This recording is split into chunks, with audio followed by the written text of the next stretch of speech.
하나님 말씀이 시작되는 첫 절 창세기 1장 1절은 태초에 하나님이 천지를 창조하시니라 이렇게 시작하지요. 창세기 1장 27절에 보면 하나님이 자기 형상 곧 하나님의 형상대로 사람을 창조하시되 남자와 여자를 창조하시고 사람 창조에 대해서 기록을 하셨습니다. 그러더니 창세기 2장 7절에 가보면 여호와 하나님이 땅에 흙으로 사람을 지으시고 생기를 그 코에 불어넣으시니 사람이 생명이 되니라 라고 말씀했습니다. 이런 기록된 창조 기사를 잘 살펴보면 하나님께서 창조하신 목적을 분명하게 밝혀 계시하고 계십니다.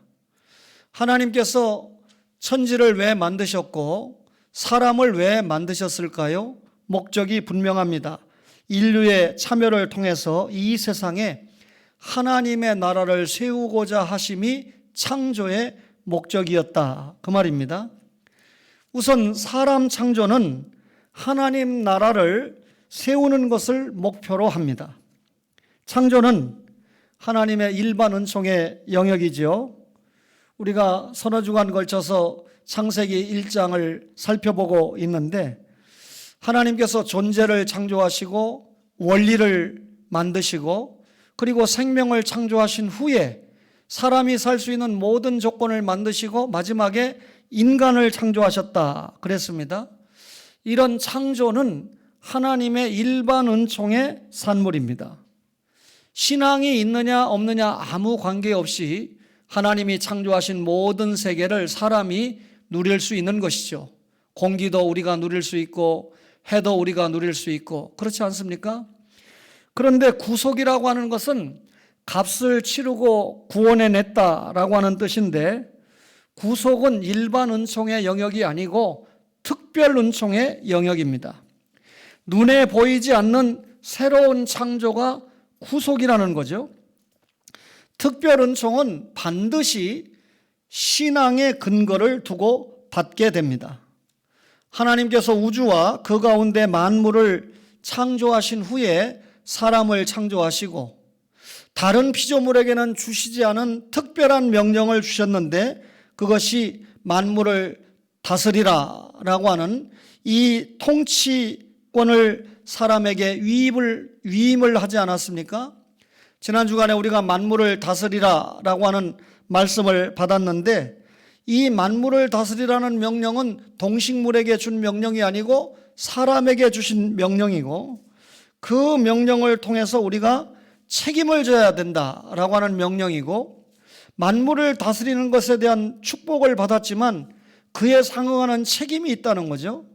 그리고 만물을 다스리라고 하는 그 말씀 속에는 회복된 권세를 회복하라 라고 하는 의미가 있는데 우리가 바른 재물관과 바른 노동관과 바른 소득관을 통해서 만물을 다스리는 회복의 권세를 누려야 된다라고 말씀을 전했습니다.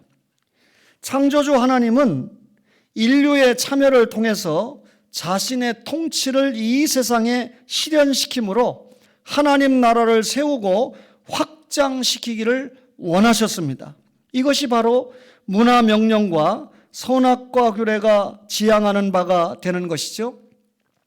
창조주 하나님은 인간의 참여를 통해서 자신의 창조 목적을 달성하시는데 말하자면 하나님이 창조하신 목적을 사람을 통해서 이루어 가신다는 것입니다. 그러나 사실상 전능자 하나님께서 못 하실 일이 없잖아요. 하나님이 다 알아서 하실 수 있는 일이지만 특별히 항상 인간을 참여시켜서 하나님 나라를 건설하고 확장시키는 것이 하나님의 계획입니다.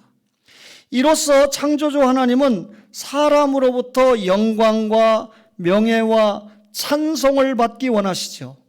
그래서 우리 편에서는 하나님의 일반 은총과 특별 은총을 받은 우리가 하나님의 영광을 목적으로 살아간다라고 하는 삶의 목적과 고백을 분명히 하는 것입니다.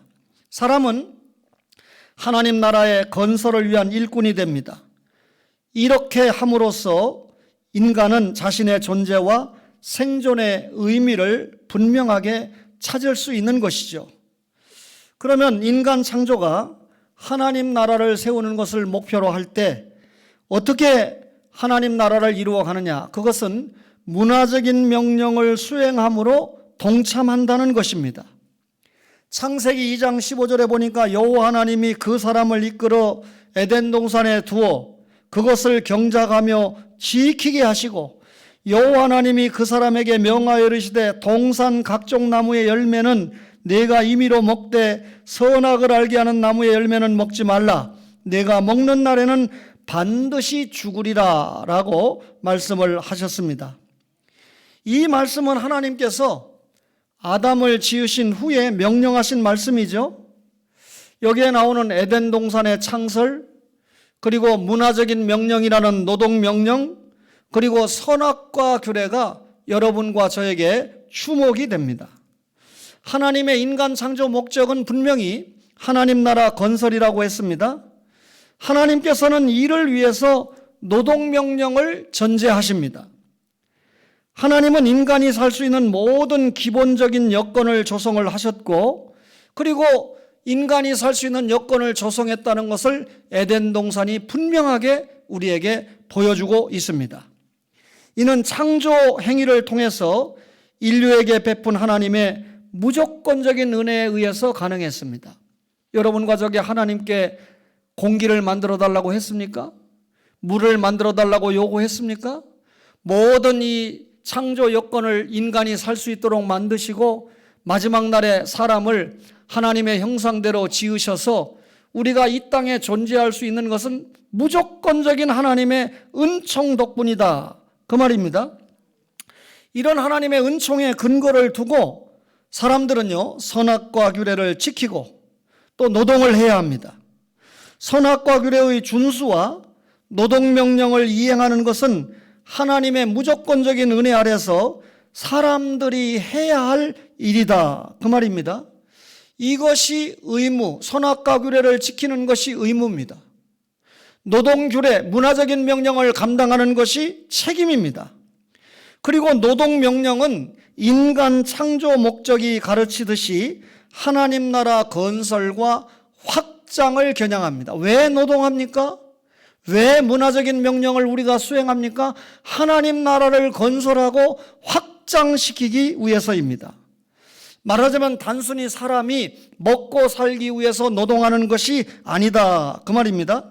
이를 위해서 하나님은 사람이 이 세상에 살 수 있는 무조건적인 은총을 베풀었습니다.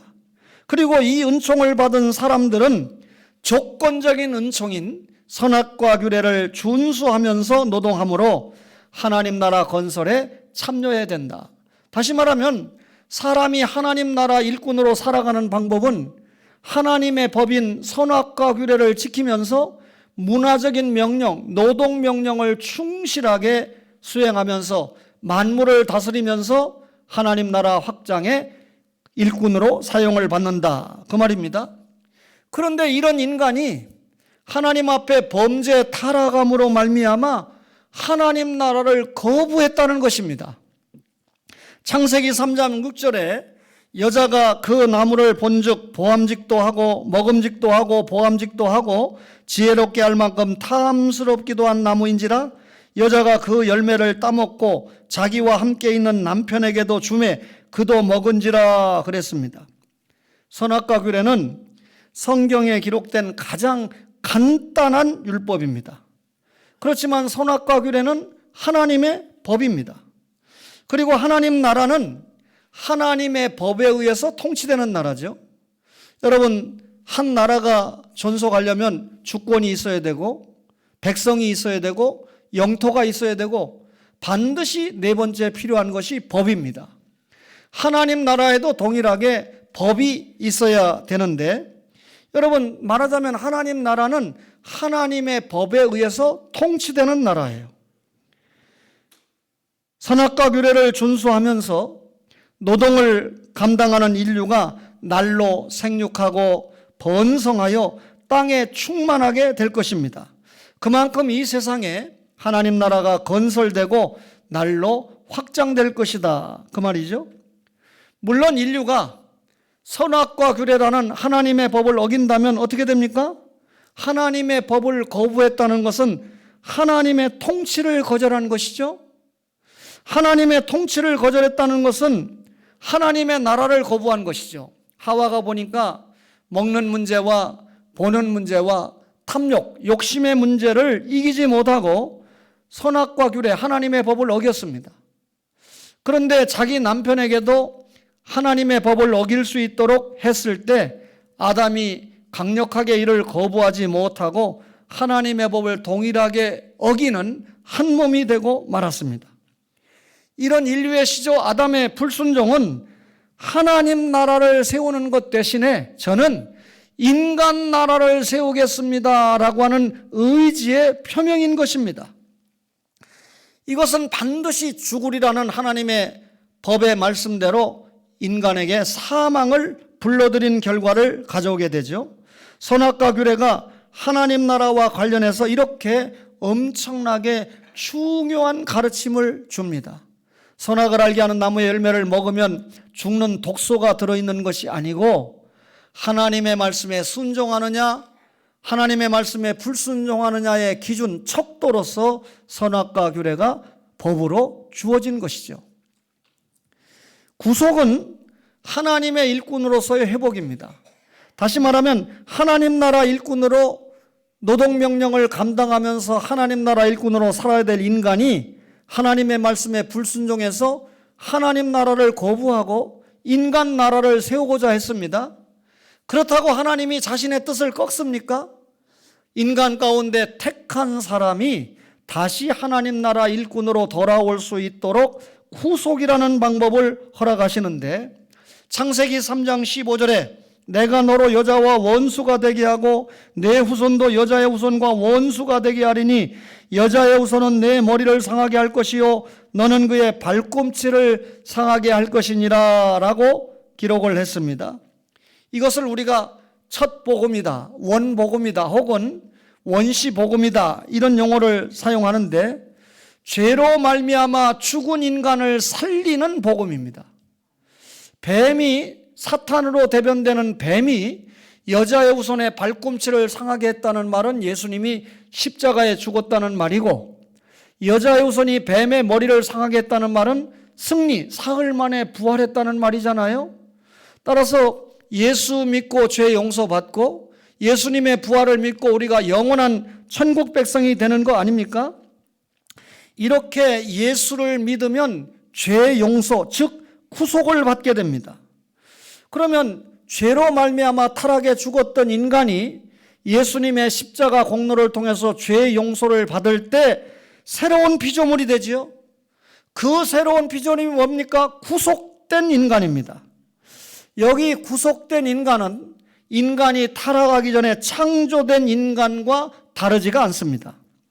창조된 인간처럼 구속된 인간도 하나님 나라의 건설과 확장을 위해서 하나님의 부름을 받기 때문에 그렇습니다.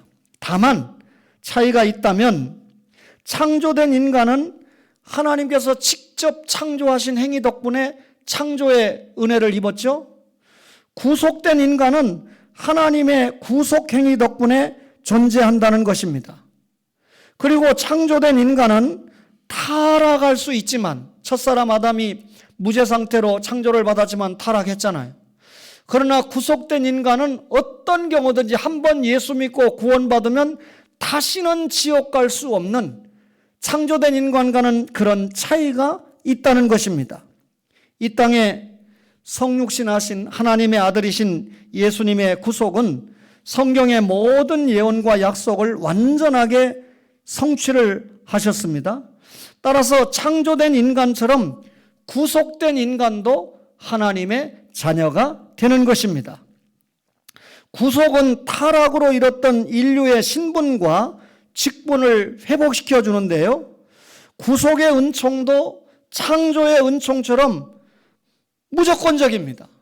하나님이 무조건적으로 창조해서 인류에게 선물로 주시고 통치권을 부여하셨죠? 여러분과 저가 구원받기 위해서 무슨 노력한 거 있습니까? 주일 지켜서 구원받았습니까? 11조 드려서 구원받았습니까? 그렇지 않잖아요. 하나님의 은혜에 의해서 무조건적으로 구원을 받았죠. 이를 우리가 칭의라고 말하잖아요. 그러나 이것이 전부가 아니에요. 예수 믿고 구원받은 것이 전부가 아니란 말입니다. 구속된 인간도 하나님 나라의 건설과 확장을 위해서 하나님의 법을 준수하면서 문화적인 사명을 수행해야 된다는 것입니다. 아담과 하와가 범죄 타락했을 때 여자의 후손을 약속한 것은 너 여자의 후손 메시아를 통해서 죄 용서받고 구원받아라, 이게 아니고 구원받고 바로 원래 죄 없이 창조된 인간처럼 하나님 나라 확장을 위한 일꾼으로 사용을 받아야 된다, 그 말입니다. 따라서 창조된 인간은 선악과 규례를 지키면서 농업의 분야에서 노동을 했습니다. 그러나 구속된 인간은 하나님의 법을 지키며, 선악과 규례가 아니고 전체적인 하나님의 법을 지키면서 인류의 문화 영역에서 노동을 합니다.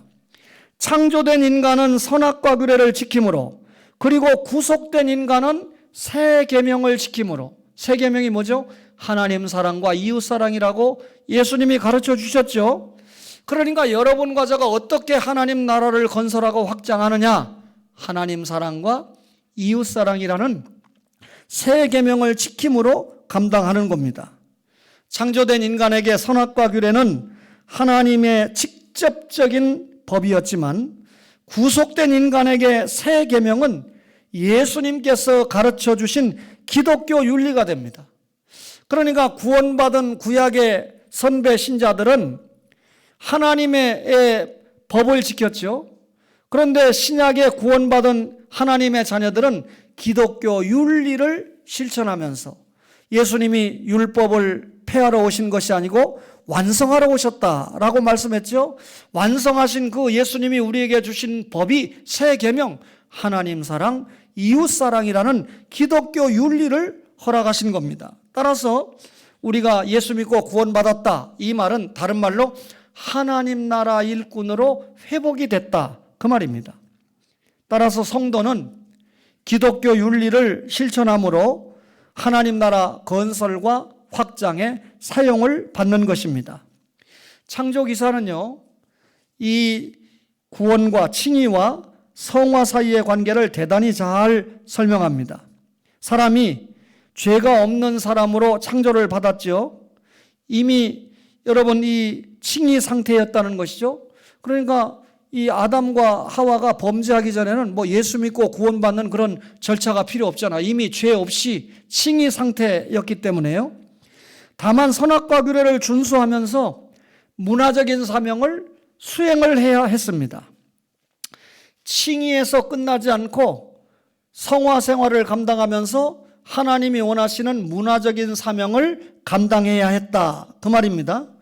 따라서 창조기사를 잘 여러분이 이해하면 사람이 왜, 그리고 무엇을 위해 이 세상에서 삶을 사는가에 대해서 근본적인 질문을 정확하게 답을 주고 있습니다.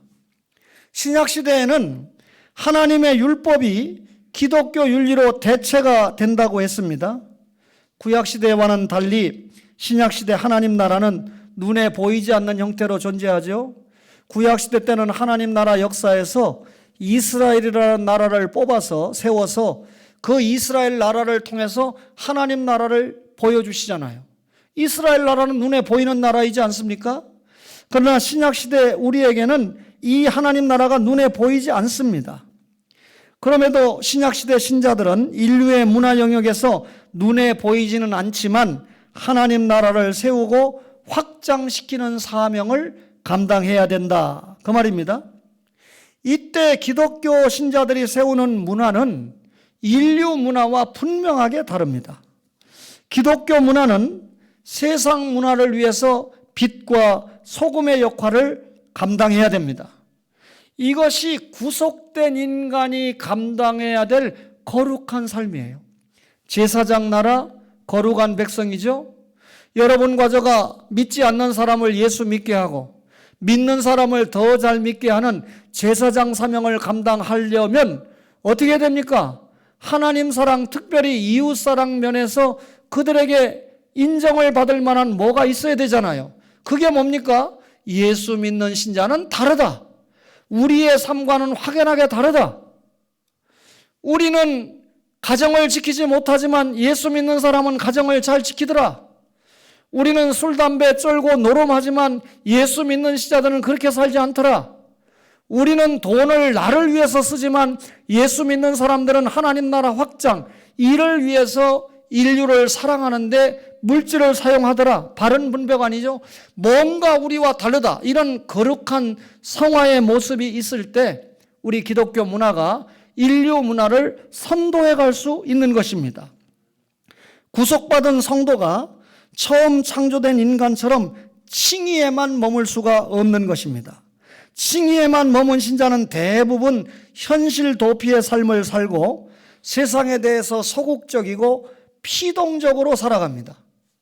그러나 성경이 소개하는 구속받은 성도들은 세상에 대해서 적극적이고 능동적으로 살아갑니다. 이유는 인류 사회 안에 하나님 나라를 건설하고 확장시키기 위함이죠. 이것은 세상 문화와 예수 믿는 신자가 타협한다라고 하는 의미가 결코 아닙니다.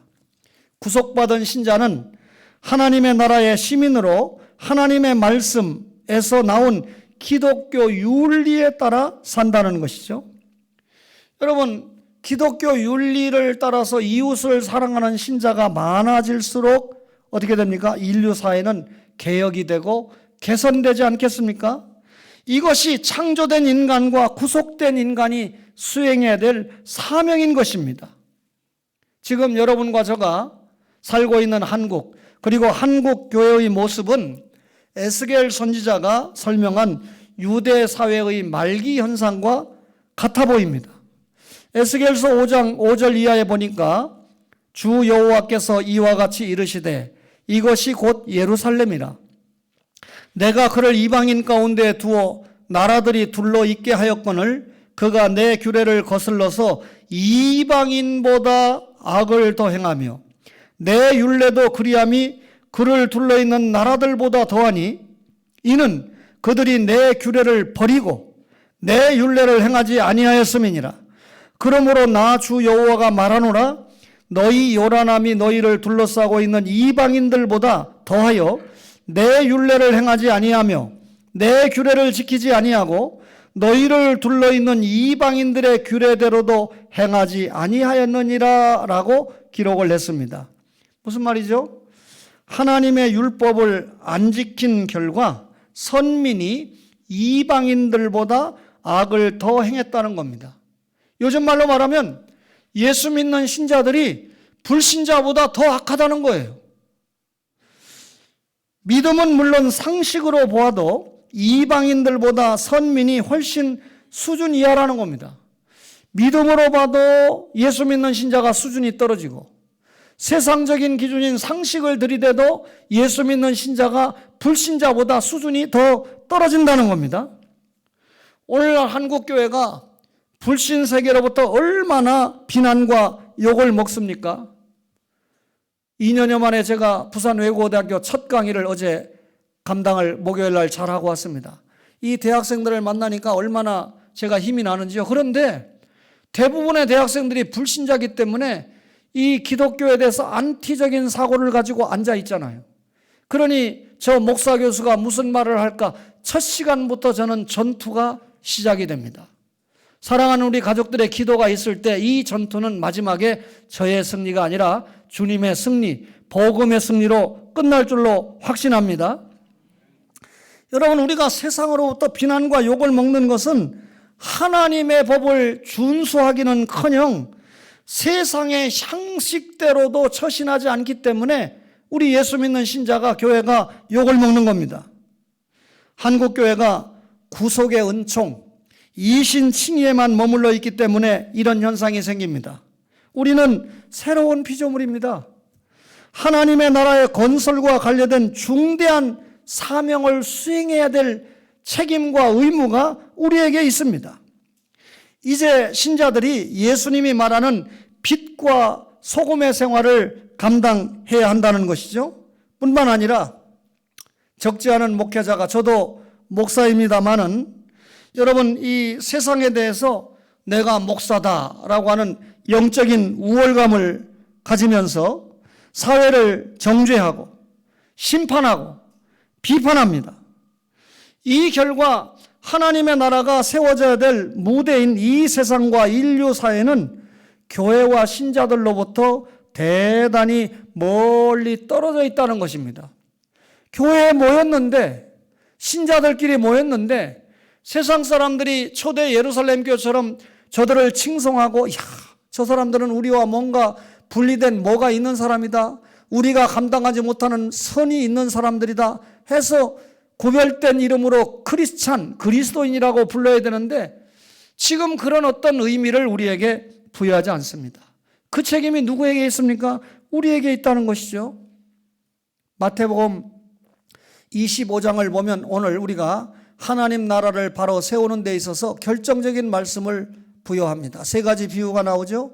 열처녀 비유, 달란트 비유, 양과 염소의 비유가 나오는데 이 말씀은 우리가 예수 믿고 성령 충만한 삶을 살면서 예수 믿는 신자가 주님 앞에 받은 사명을 이 세상에서 수행하면서 마지막 날 예수님께서 재림하실 때 그 앞에서 결산을 바로 해야 된다라고 하는 말씀을 마태복음 25장이 주고 있는데, 한 번 더 설명하면 열처녀 비유를 통해서 예수 믿는 신자가 성령 충만한 삶을 살아야 된다는 거예요. 또 예수 믿는 신자가 자기에게 부여된 은사를 활용하면서 하나님 나라 확장에 사용받아야 된다는 겁니다. 여러분들이 다니는 직장, 여러분들이 운영하는 기업을 통해서, 또 학생들은 공부를 통해서 우리의 은사를 활용해야 된다는 거죠. 그리고 마지막 양과 염소의 비유를 통해서 예수님이 이 지극히 작은 자 하나에게 한 것이 내게 한 것이다. 내가 목이 마를 때 마실 걸 주었고, 배가 고플 때 먹을 것을 주었고, 내가 나그네 되었을 때 영접했고, 병들었을 때 돌아보았고, 감옥에 갇혔을 때 찾아 위로해 주었다. 이렇게 하는 것, 이 지극히 작은 자 한 사람에게 한 것이 나에게 한 것이다. 지극히 작은 일에 내가 충성했으나 내가 많은 것으로 갚아준다. 여러분과 제가 기독교 윤리를 실천하는 것은 주님 편에서 볼 때는 지극히 작은 일인데 주님께서는 대단히 많은 것으로 우리에게 갚아주신다라고 말씀합니다. 따라서 우리가 성령 충만해야 돼요. 은사를 활용해야 돼요. 그리고 고도의 성화된 삶을 통해서 기독교 윤리를 실천해 가야 됩니다. 칭의와 성화는요, 믿음과 순종이 하나의 짝인 것처럼 논리적으로 분리시킬 수 없는 하나의 짝이 칭의와 성화입니다. 따라서 성화가 없는 칭의는 출발점에만 늘 머물러 있는 신자로서 비정상적인 신자입니다. 어머니 뱃속에서 출생을 했으면 이 아이가 시간이 지남에 따라서 신체도 자라고 치혜도 자라가야 되지 않습니까? 예수 믿고 구원은 받았는데 믿음이 전혀 성장하지 않으니까 언제나 믿음이 제자리 걸음입니다. 신자는 믿음의 성장과 성숙을 위해서 늘 노력을 해야 됩니다. 우리가 광야 40년 어간 동안에 광야교회 성도들이 여러 가지 불신앙과 어려운 모습을 통해서 훈련받지 않습니까? 따라 하나님께서 훈련을 시켰잖아요. 여러분과 저가 예수 믿고 구원받았다고 훈련이 끝난 것이 아니고 이 땅에 사는 동안 죄악 세상에서 살아가는 전투교회 과정에서 무수히 많은 실수와 범죄를 통해서 우리가 성화론적인 회개는 계속해서 하고 있잖아요. 그러나 이런 과정을 통해서도 결국 우리가 배우고 더욱 빠르게 성장합니다. 우리가 늘 기도하면서 주님하고 회개하잖아요. 그 회개한다는 것은 동일하게 그 죄에 빠지지 않고 하나님 앞에 바르게 살아가겠습니다, 하나님 앞에 열심히 살겠습니다 하고 전진하지 않겠습니까? 성장한 성도의 마음에는 늘 하나님의 사랑으로 채워지게 됩니다. 하나님의 사랑을, 믿음이 있는 성도는 하나님의 사랑을 많이 받았다는 걸 깨우치게 돼요. 그러니 감사하죠. 감격하죠. 그러니 그 하나님의 사랑으로 채운 우리의 가슴이 반드시 뭘로 나타납니까? 이웃사랑으로 나타나는 거예요. 그 중요한 방법이 이웃을 사랑하는 행위로 나타난다, 이것이 하나님 나라 건설에 내 자신이 사용을 받는 중요한 방법이 되는 거죠. 제가 30년 이상 목회를 하고 있으면서 역사를 전공하고 교회사를 주목해서 보고 있는데요.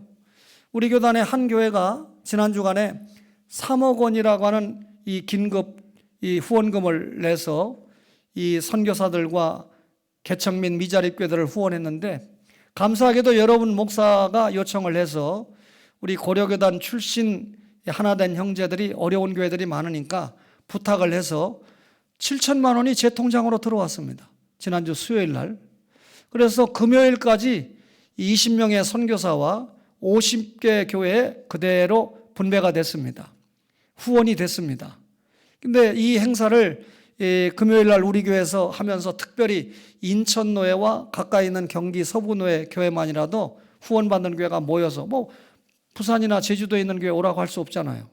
이번에 불타려고 하는 교회도 세 교회나 동해성문교회도 우리가 송금을 해줬는데, 이런 이 목사님들은 못 오지만 가까이 있는 교회 목사님들은 좀 모셔서 우리가 식사 대접이라도 하고, 그리고 지원해 준 교회에 대한 감사 설명도 하고, 그 교회를 위해서 기도하는 마음을 갖도록 하는 것이 중요하겠다 생각해서 모였습니다.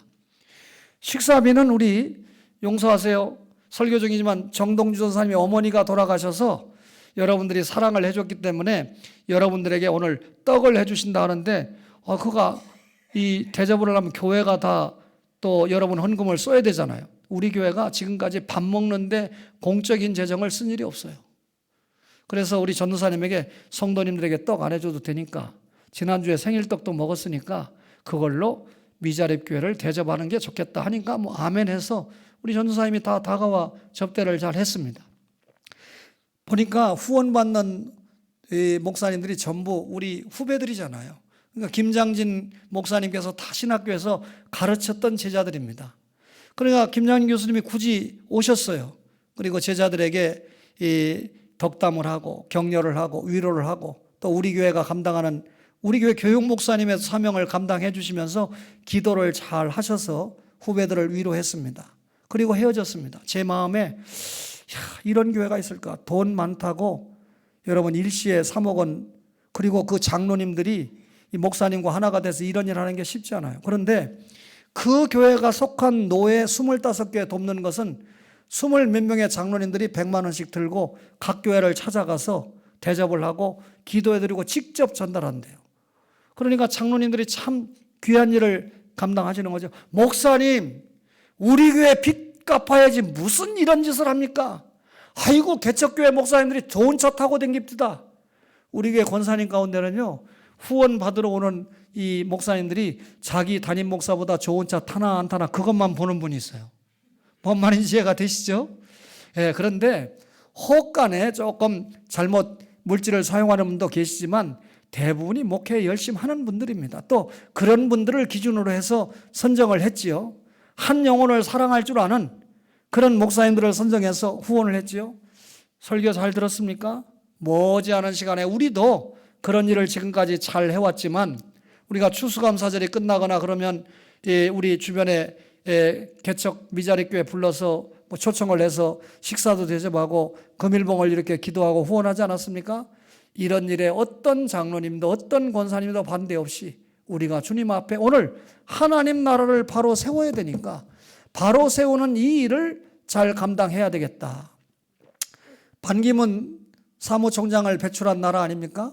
그분이 믿음이 돈독한 분 같지는 않아요. 그분이 총장이 됐을 때 가만히 보니까 그전에는 몰랐는데 그 당시 세계 경제 10대 대국이라고 하는 대한민국의 유엔 회비가 너무 적다. 그러니까 세상 말로 말하면 너무 좀 부끄럽다 그 말이죠. 내가 총장이 됐는데. 근데 모르고 하는 소리입니다. 여러분, 미국의 선교사들이 우리나라에 와서 병원을 세우고 학교를 세우면서 무상 원조를 얼마나 많이 해줬습니까? 지금 대한민국이라는 이 나라가 교회를 통해서 선교사들이 세계 곳곳에 파송을 받아서 심지어 북한에도 병원을 세우고 우간다나 아프리카 지역에 여러 지역에 학교 세워주고 병원 세워주고 무수히 많은 이 선교 후원금이 이 세계를 위해서 사용받고 있습니다. 이걸 합치면요, 어떤 나라보다 유한에 내는 후원금이 적지 않은 그런 나라입니다. 다시 말하면 교회가, 한국 교회가 그만큼 하나님 나라를 건설하고 세우는 일에 세계적으로 땅끝까지 복음 증거를 위해서 애쓰다 보니까 결국 세계를 위해서도 공헌하는 일들이 참 많다라고 하는 통계를 우리가 볼 수 있습니다. 사랑하는 초월의 가족 여러분, 구속사가 전부가 아닙니다. 성경은 구속사가 아니고 하나님 나라 역사입니다. 하나님 나라 역사에 인간이 거부했기 때문에 구속사가 필요했던 겁니다.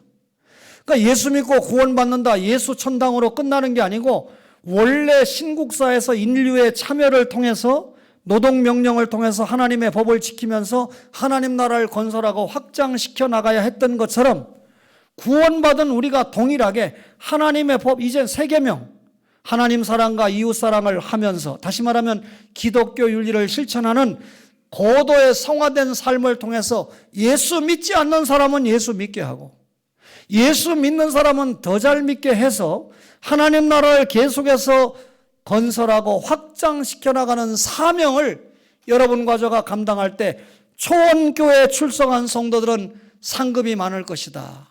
저를 만난 여러분들이 부족하지만 신재철 목사를 만났기 때문에 구원은 하나님의 은총으로 됐지만 상급을 많이 받을 수 있었다라고 하는 고백이 먼 훗날 밝혀질 때 저는 행복한 목회를 했다고 고백할 것입니다.